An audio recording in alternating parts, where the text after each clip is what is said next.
I think it's just my suggestion कि ये वाला आइडिया बहुत अच्छा हो सकता है, एंड दैट इज़ कि समर स्लैम जैसे इवेंट को भी अगर ये 2 नाइट्स का करे तो night 1 and night 2 just like WrestleMania, that would be amazing. तो यस जो मैं चैंपियंस ऑफ द वर्ल्ड में 3DX इतना बड़ा मस्त टॉपिक है।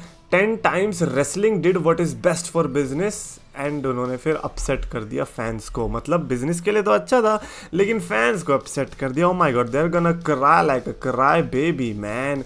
एनीवेज आर्टिकल का लिंक डिस्क्रिप्शन में रहेगा, 3-4 चीज़ें हम छोड़ देंगे, उसके अलावा चीज़ों पर डिस्कस करेंगे, जिसमें सबसे पहले इन्होंने रखा है obviously of course Saudi Arabia की डील को कैसे भूल सकते हैं। 2028 को ख़त्म होने वाली डील 2018 में शुरू हुई थी। उस टाइम पे WWE ने अनाउंस किया दैट सऊदी अरेबिया में हम लोग आ रहे हैं, and you know what, as casual WWE fan मेरे को तो पता भी नहीं था कि सऊदी अरेबिया में जाने के क्या क्या नुकसान हो सकते हैं, और 2 साल तक हमने वो नुकसान भुगते भी, जिस तरीके के लेजेंड्स के साथ हमने बुरा होते हुए देखा। और पहली बात तो लेजेंड्स पता नहीं खुद क्यों अग्री कर गए थे उस चीज़ को करने के लिए, बट जो भी है वो किया उन्होंने। एंड देन उसके बाद हमने देखा Seth Rollins and the field के साथ जो भी कांड हुआ। बट थैंकफुली मैं ये कहूँगा कि चलो 2 साल की डिसअपॉइंटमेंट अगर 8 ईयर्स की डिसअपॉइंटमेंट का उल्टा क्या हुआ, खुशी में बदल रहा है, देन उसमें प्रॉब्लम ही क्या है। सक्सेस रेट फिर भी 80% का है, then it is good I guess, right. तो मेरे को सही में नहीं लगता कि ये लॉन्ग टर्म में कुछ भी ऐसा डिसअपॉइंट करने वाली चीज़ है। कोरोना के बाद से तो सब कुछ चेंज हो ही गया। अगला पॉइंट इन्होंने रखा WWE extending Monday night Raw to 3 hours. ओ यार ये 3 आवर्स, पता है ये मंडे नाइट रॉ 3 आवर्स का पता है कभी कभी तब लगता है जब रॉ बोरिंग हो रही होती है। अगर रॉ बोरिंग हो रही होती है और इनके पास कोई स्पेशल मोमेंट भी नहीं होता देने को, फिर पूरा का पूरा 3 घंटे बर्बाद होता है। दैट टाइम यू रियलाइज कि भाई यार ये इतना बड़ा शो क्यों बना रखा है, पहले ही अच्छा था जब 2 घंटे की थी। बट कभी कभी जब रॉ अच्छी हो रही होती है, मे बी किसी शो के बाद या किसी शो के पहले, या फिर किसी का रिटर्न होता है, या फिर कोई मोमेंट होता है, फिर कोई अच्छा मैच होता है, तो उस टाइम पे ऐसा लगता है कि अरे 3 घंटे भी कम ही है। तो आई थिंक लॉन्गर रन में मेरे को लगता है कि रॉ का 3 घंटे होना ठीक ही है, क्योंकि अल्टीमेटली काफ़ी ज़्यादा और सुपरस्टार्स को मौका मिल सकता है उसमें परफॉर्म करने का। अगर 2 घंटे ही रहेंगे देन फिर मान के चलो, फिर जो बिल्कुल ही रेडी होंगे वो ही शो के अंदर अपीयर हो सकते हैं। WWE के पास एक्सपेरिमेंट करने को टाइम नहीं होगा। भले ही 1 घंटा थोड़ा डिसअपॉइंटिंग हो सकता है, लेकिन उस 1 घंटे में ये लोग एक्सपेरिमेंट भी कर सकते हैं, तो उनके पर्सपेक्टिव से बढ़िया। But again disappointment yes. अगला है WWE ने अपना प्रोडक्ट PG बनाया once again in 2008। Again I had no clue PG वगैरह क्या है। आई स्टिल रिमेंबर कि उस टाइम पे वही आई गेस टाइम था जब इनका वो वाला बैनर चालू हो गए थे, WWE HD, WWE goes HD something like this. और मैं कहता था भाई HD क्या है। उस टाइम पे धूप बत्ती आती थी हरि दर्शन, हम कहते थे हरि दर्शन है क्या है, कुछ समझ ही नहीं आता था। ये सब टेक्निकल चीज़ें तो भाई हमारे ऊपर से जाती थी, हम तो बस गेस करते रहते थे। बट खैर नाउ यू रियलाइज़ कि अच्छा हाँ PG एरा जो है 2008 में आया था, क्योंकि उसके पहले तक तो एटीट्यूड एरा, रूथलेस अग्रेशन में वो TV14 चल रहा था। एंड वो जो PG शुरू हुआ 2008 से, वो अभी तक ख़त्म ही नहीं हुआ है। कितने साल हो गए, 15 साल के आसपास हो चुके हैं, and it is still going on. End of course काफ़ी लोग अभी भी कहते हैं कि नहीं यार दोबारा से TV14 वापस आना चाहिए। डू यू थिंक कि आ सकता है? अब तो भाई बहुत मुश्किल लग रहे हैं चांसेस। अभी रिसेंटली जब विंस मैकमैन चले गए थे तो उसके बाद से बड़े रूमर्स आए थे कि चलो विंस मैकमैन चला गया अब तो PG जो है आ ही जाएगा। But we have to understand कि Vince McMahon was not the reason कि PG एरा आया था। विंस मैकमैन के, तुम्हें लगता है विंस मैकमैन जो कि एटीट्यूड एरा में ये सब हरकतें करके आया था, उसको PG एरा में जाने का शौक होगा? वो उस टाइम पे नेसेसिटी थी, और वो नेसेसिटी अब और भी ज़्यादा हो चुकी है, स्पेशली ऐसे टाइम में जब कैंसल कल्चर और ये सब फालतू की चीज़ें जो आ रही हैं उसकी वजह से WWE का सर्वाइव करना बहुत ही ज़्यादा मुश्किल हो जाएगा।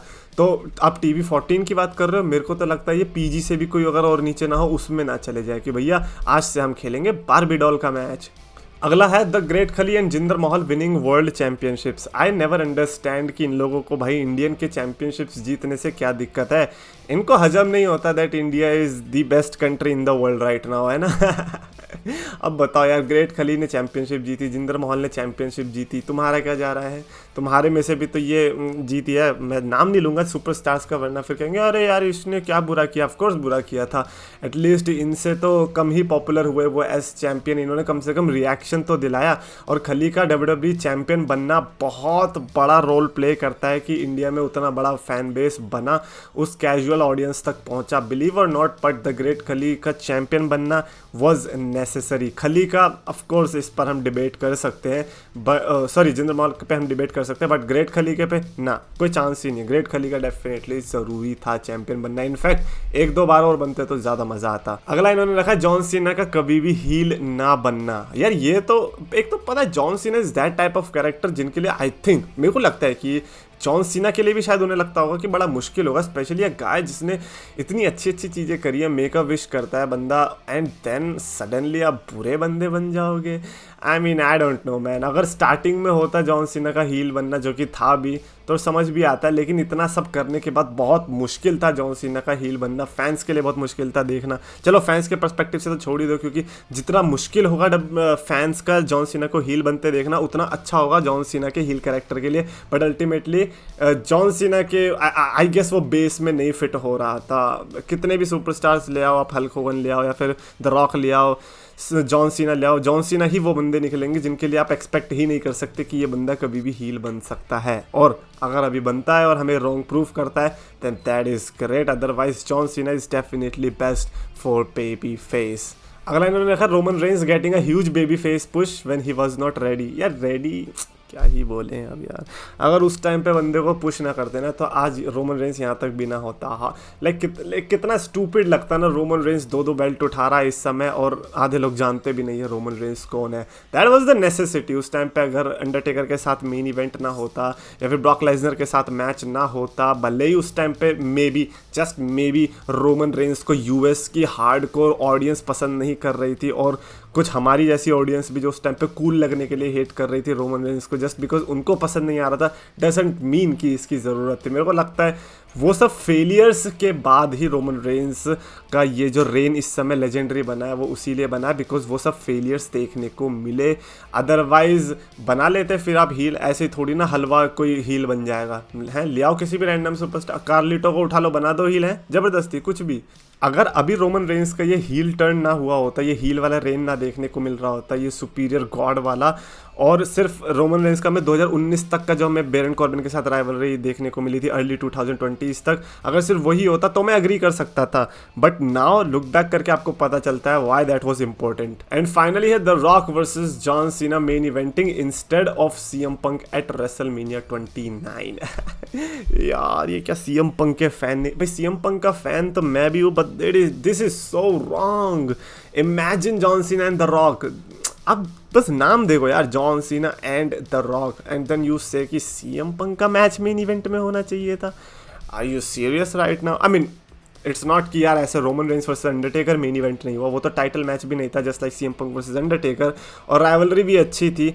But I personally disagree. I think कि यार सीएम पंक का अगर opponent may be John Cena और रॉक होता तो शायद वो मेन इवेंट कर सकते थे। But since John Cena and the rock की इतनी लंबी राइवलरी चल रही थी रेसलमेनिया 27 से, और रेसलमेनिया 29 में रंबल जीती एंड देन चैंपियनशिप जीती, और कम ऑन उसी साल में सीएम पंक को हराया था द रॉक ने, तो आई डोंट थिंक सो कि सीएम पंक का बनता था मेन इवेंट में ना रेसलमेनिया के।